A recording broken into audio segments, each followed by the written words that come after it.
Hi there, this is JP from Geek Dinks, and today we're going to do something that has nothing to do with what's in the mail, and instead we're going to review the TiVo Stream 4K. So we picked this up a couple of days ago. Well, we got it in the mail, we didn't pick it up. We've been playing around with it, and we wanted to compare it to the other streaming devices that we have. We're gonna talk about that today. We're gonna start with the hardware to kind of compare it to the sizes of everything. So first off, this is the TiVo Stream 4K.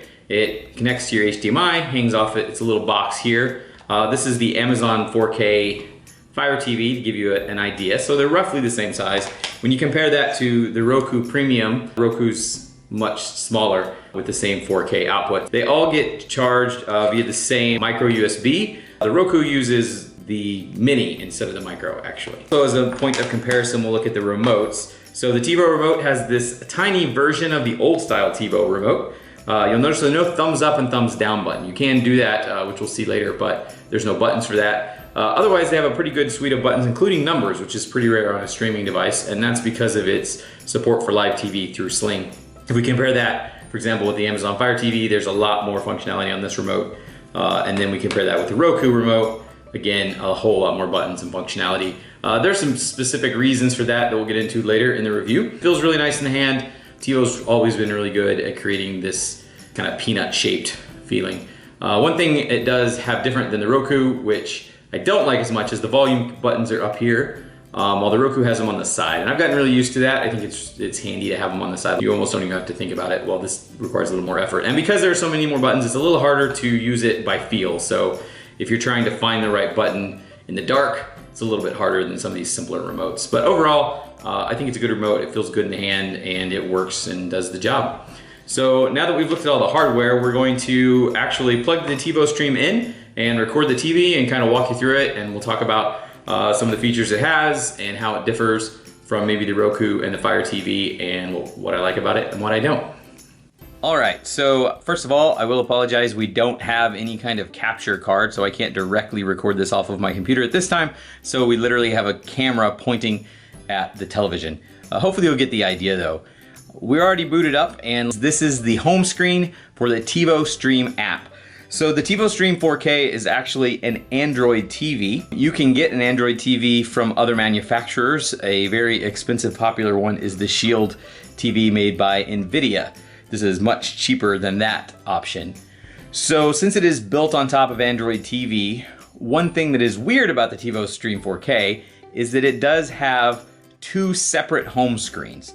So you kind of operate in a world where you have to really kind of understand which one you want to go to and why. There are buttons on the remote control that will take you to both home screens, so it's easy to navigate between the two. This is the TiVo Stream home screen, which can be accessed by pushing the TiVo button on the remote. You'll see here that we have the home screen. We've already set this up, which I'll show you in a second how, but we've set this up to tell it what streaming service we're currently subscribed to. So all of the suggestions that it's offering right now are based on things that we can definitely watch. So you'll see here in trending, Hamilton's #1, which is no surprise because we do have Disney Plus. And then we go down the list and we have these other shows. And you'll see the first three are for 3 different services. So this from Disney Plus, this is from Netflix, and this one here is from Amazon Prime. Right off the bat, it's mixing these things fairly well, which is the big advertisement from TiVo Stream 4K. It's what they say that they do. And it is why you might get this instead of a Roku or Amazon Fire TV. If we scroll down, we can see the things that we've recently watched. So this is a little bit strange, and then it will only show you the things that you've recently watched from the TiVo Stream app. So if you didn't launch into the show from the TiVo Stream app, it doesn't know that you watched it. We have most recently finished Space Force, so we see that here. I didn't actually watch Forces of Nature, I was just playing around, although it's a fine movie. Ben Affleck is awesome. And then Hamilton, of course. So if we scroll down, we also see some live TV. So right now the TiVo Stream 4K is integrated with Sling TV. We don't currently subscribe to Sling TV, but if we did, it would give us that here as well. What we're seeing instead is some free channels provided by TiVo. So these channels are basically what you'll see if you go to any sports bar and you watch the one TV that's not playing any sports. It's usually got motorcycle fails or babies falling down on a slip and slide. These are the kind of channels that you're getting for free. So it's not a full TV experience. If we keep going down in home, you will see that they have suggestions for different categories like summer loving. We can watch some black and white movies here, etc., etc. So this is really where the TiVo Stream 4K shines. It is really great for discovery. If you don't know what you want to watch and you kind of want to have an idea of what you can watch, the TiVo Stream is great for this, because what it's doing is it's aggregating together all of the services that you subscribe to, and it's telling you what's available to you at no extra cost. We haven't had it very long, and I'm not sure at this point how it's choosing which movies it's recommending to us. I have gone through and given some thumbs up and some thumbs down to some movies. When you first boot up, it actually goes through a process where you get to pick an either or between two movies to kind of help train it. And the idea is that it will get better and better at giving you recommendations based on what you like to watch. These are actually fairly good recommendations for us right off the bat. Except for maybe Artemis Fowl, we have not watched that. If we click over to the left, we'll see the menu here. You see that you have some options. So one of them is My Shows. So the one thing that you can do in TiVo Stream K is you can pick any of these shows or movies and you can add it to your list. So when I click here, here are some things that we've added to our list. So this is something that you don't really get with a Roku or a Fire TV or an Apple TV. Because what I'm able to do here is add any show I watch, no matter what service it's on. And that's actually a really big deal. It lets you aggregate everything together in a way that you couldn't do otherwise. Usually you'll have to manage it yourself. So you manage your own Netflix queue, you manage your own Hulu queue, you manage your own Amazon Prime queue, and that's a lot of work, especially if there's overlap between them. So here, if we click on a show like Doctor Who, it will tell us it's on HBO Max, and we can even go through the episodes if we would like, and it will tell us that information. So it has a lot of information about these shows, and if they're on more than one service, they'll tell you the choices that you have. So this is a really nice feature. The downside to this feature, the big downside I would say to the TiVo Stream 4K in general, is that if you have a show and you know what it is and you want to put it on this list, there is no way to do it. The only way that you can put a show on this list is to find it in one of their recommended scroll wheels here. So that's kind of problematic. One show that we're trying to watch right now is Warrior Nun. I could not find Warrior Nun in any of its recommendations, and so I can't add it to this list. Now, that being said, I can go down here, I can search, and then it will find it. But the reason that you can't add it to your list is because this search isn't in the TiVo Stream app. We've hopped outside of TiVo Stream, and we're now using the Android search, the Google search that would find for you, that would work on any Android TV. Now, it does have autocomplete, which is nice. You can get things pretty quickly. So I searched for Warrior Nun here, and it's going to find it, and it's going to give me the results from Google.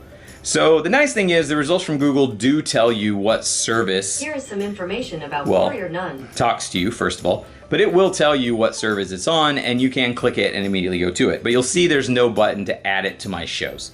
So that's kind of annoying. I think that that's a big drawback to the TiVo Stream right now. It doesn't allow you to curate your shows as well as you might want to. But if we go back to the TiVo Stream here, we'll continue going down, and there is a guide. So the guide is just like a TV guide. It's integrated with these TiVo channels that we talked about, as well as the Sling channels. Now, we don't subscribe to Sling right now, so if I were to go to Sling channel and try to click on it, it wouldn't work. But I can click on one of these TiVo channels and it would go there. It works very well. It switches channels very quickly. The channel up and down buttons work as well. It feels like watching television. It's just a really horrible selection of channels by default. You also see here that you can look at recommendations specifically for TV shows, movies, sports, and kids. That's basically the TiVo Stream app. This is where TiVo would like you to do all of your business. One drawback to that is, if we go here into the settings and we look at my streaming services, you can select which ones you want TiVo to include. And we'll see here that there's Sling, Netflix, HBO Max, which was recently added, Prime membership, so these are the free movies you get with Amazon Prime, Prime Video, these are the ones that you would have to pay for. I unselected this because I would prefer the TiVo show me things that I can watch without paying. Hulu, Disney Plus, CBS All Access, Tubi TV, which I have never used but is apparently free, and then Google Play Movies and TV, Again, that would be paid movies and television. So it would give you recommendations, but then you might have to pay to actually watch them. So I've unselected that. So as you can see here, there are some services that are missing. There's no YouTube. There's no YouTube TV. There is no Peacock, which recently came out. TiVo does say that they're going to add more over time, and I hope that they do, especially other live services. But for the time being, if you use a service that TiVo doesn't support, then you're not really getting any benefit from using the TiVo Stream 4K. But because it does run on Android TV, you're not completely out of it there. So if you click on the button on the remote that takes you to the Google home screen, so this one is the Android TV home screen that any Android TV would have. And you can see here that I can install any app. So we have YouTube and Peacock installed, and they work fine. You just have to interact with them directly rather than through the TiVo Stream app. This is nice though, because it does run Android, and you can run not just streaming apps, but also games, VPNs, basically anything that will run on Android TV, which is almost anything that would run on an Android phone. So it's a really nice ecosystem to work on outside of TiVo Stream, but it does require you to kind of switch back and forth and understand what you can do in one place and not the other. Overall, the TiVo Stream is doing something that I feel cannot be done using other stream devices. You can aggregate your services together, keep up a watch list for all of them together, and then kind of just live in one place. This is huge and it's nice. It is not overly complicated as long as you're willing to build your list out of what TiVo recommends for you. When you compare this to something like Fire TV, I would say it's less complicated because Fire TV tends to push a lot of Amazon stuff at you and everything else is a little obtuse. I'd say this is a little more complicated than Roku. Roku makes it so that it's very easy to only put on your screen the streaming services that you use, and it makes it very easy to jump between them. That being said, on a Roku, you do have to manage each one separately. You have to keep up your Netflix queue separate from your Hulu queue, etc. Here with the TiVo Stream, I don't have to do that, and I think that's nice. I do think that right now it seems young. It seems like it's in its infancy. The fact that I can't search within the TiVo app and add things to my shows is a huge oversight. It's something that makes using the TiVo Stream app far less smooth than it would otherwise be. But if you are someone who is more interested in discovery, in finding shows that you don't know about, maybe you don't watch YouTube and read all of the websites about what shows are coming up. Maybe you didn't know Hamilton was coming because you live under a rock. Well, TiVo Stream would be great because it's going to show you that right off the bat that that's what people are watching. So I think that it has a lot of value there. As a longtime fan of TiVo, I was hoping for a lot from this device. And I'd say overall I am pleased. I think it competes well with Roku. I think it's clearly better than Fire TV. I have not used an Apple TV in some time, but I think that it's also better than that. I would recommend it, but if you're a diehard Roku fan, I wouldn't blame you for sticking with Roku either. We're gonna play with it a little longer before we decide whether it's our go-to device across all of our televisions. But so far, I am impressed, and I think this has a lot of potential. And I think if they can shore up some of the weaknesses and make it a place that I can live in all the time, I think that they have a real hit on their hands. To do that, they're gonna have to fix the search. They're going to have to integrate more live TV shows and a few more streaming services. If they can do that, I think that TiVo has a real shot at becoming the best streaming device on the market right now. All right, that's my review of the TiVo Stream 4K. I hope that you found it useful. One thing that I didn't mention or show when we were going through the demo is another weakness the TiVo Stream 4K has, and that's that it doesn't know your progress on a TV show. So we were watching Space Force, we were on episode 8. We launched that from the TiVo Stream 4K. It did launch episode 8 because Netflix knew that we were on episode 8, but there's no indication inside the TiVo Stream 4K that that is the episode that we are on. So that's a little bit of a drawback, not nearly as big as the search. Because the services do a pretty good job of keeping up with where you are, it's pretty easy to just click on the show and say, hey, just show me whatever's next. But that is another weakness I would like to see TiVo shore up if they can. Overall, like I said, I think this is a good device. I think it competes well with the Roku, and it is a solid choice for enthusiasts, especially who don't mind managing the different home screens between the Android home screen and the TiVo home screen. If you enjoyed this review, let us know in the comments down below. If you have some thoughts on it yourself, I'd love to hear them. We're trying to branch out from opening the mail to more formats, one of which would be reviews of these things that we do get in the mail.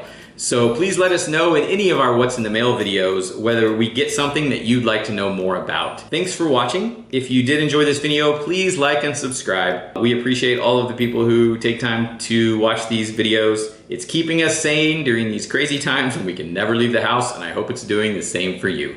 Thanks.